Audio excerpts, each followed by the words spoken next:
All right, today we are diving deep into one of the most high-stakes heists in the entire digital world.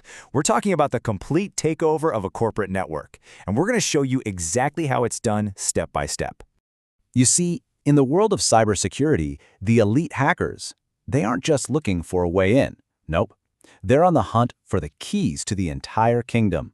Their ultimate goal is to seize control of the digital throne room. And we're going to pull back the curtain and show you their playbook. So let me ask you this. What if an attacker, just one person, could get a single key? A key that opens every door, every file cabinet, every single safe in your entire organization. Because in the digital world, that is exactly what's at stake.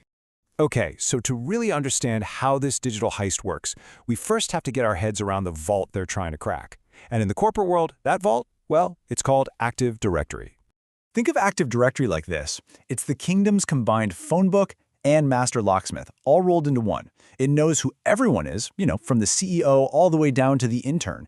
And, crucially, it holds the keys that decide who gets to open which doors. For an attacker, controlling Active Directory isn't just winning a battle. It's like seizing the throne and winning the entire war. Now this digital war, it really has two sides. On one side, you've got the red team. These are the ethical hackers, the penetration testers, and their job is to think just like the enemy and find a way in. And on the other side, you have the blue team, the defenders, who are building the walls and standing guard, watching for any tiny sign of a breach. And this right here is basically the roadmap of the attack. It always starts small, usually with a single compromised machine, and then it moves through this cycle of escalating privileges until the attacker achieves what's called domain dominance, which is just a fancy way of saying total control. So let's follow this exact path. So how does this all begin? Let's imagine you're the attacker. You've just phished an employee, and boom, you've landed on their machine. You have a foothold, right? But you're basically in a dark, unfamiliar room. What is your very first move? You stay quiet. The first rule is you make no noise. Your first job is reconnaissance. You've got to figure out where you are, who you are, and what's around you, all without tripping a single alarm. And look, attackers aren't doing this by just manually typing in commands one by one.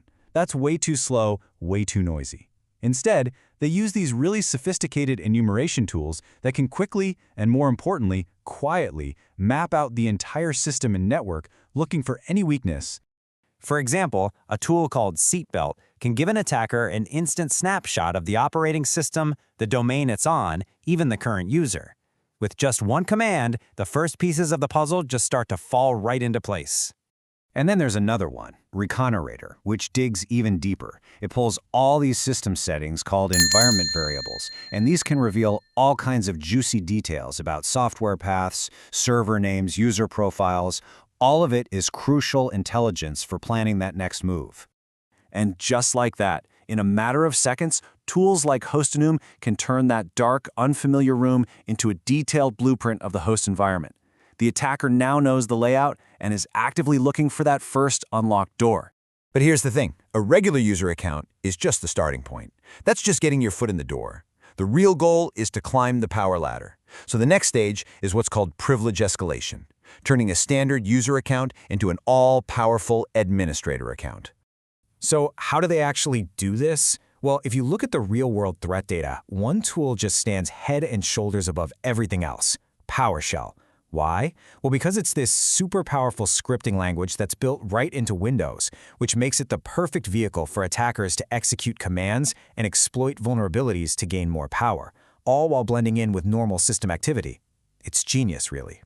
But this has kicked off a kind of arms race. As defenders got better and better at monitoring PowerShell, the attackers started shifting to other programming languages, like C#. It offers pretty much the same power, but is currently much harder for security tools to see, allowing attackers to operate back in the shadows. It is a constant game of cat and mouse. The best way to think about privilege escalation is like finding a janitor's key. It might not seem like much at first, but a clever attacker can use that low-level access to get into the locksmith's office and then forge themselves a master key to the entire building. Okay, so with attackers trying so hard to stay hidden, how in the world does the blue team, the defenders, how do they even stand a chance? Well, let's pivot for a second and look at how they hunt for these intruders. See, every single action an attacker takes risks leaving a trace. A good defender isn't looking for a giant flashing red flag. They're looking for tiny, subtle anomalies.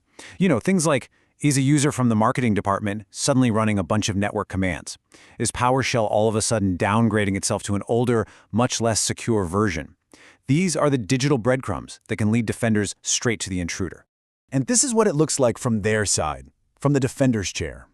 They use these incredibly powerful logging tools that record command line activity across the entire network. A log file showing a user running unusual commands like ipconfig or whoami is often the very first thread they pull to unravel an entire attack. All right, let's jump back over to our attacker. They've done the recon, they've escalated their privileges, and now they have full administrator rights. But they're not done. No way. The final step is to make sure they can never be kicked out. They want to become a ghost in the machine.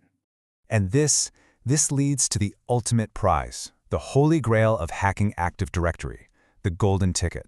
By compromising a key server, an attacker can literally forge their own authentication tickets. This is the digital equivalent of an unlimited all-access pass to the entire network that never, ever expires.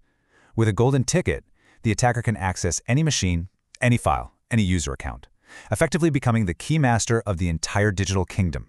And at this point, well, it's game over. The attacker has achieved domain dominance. They own the network. They can read any email, access any file, and create hidden backdoors so that even if they're discovered, they can always find a way back in.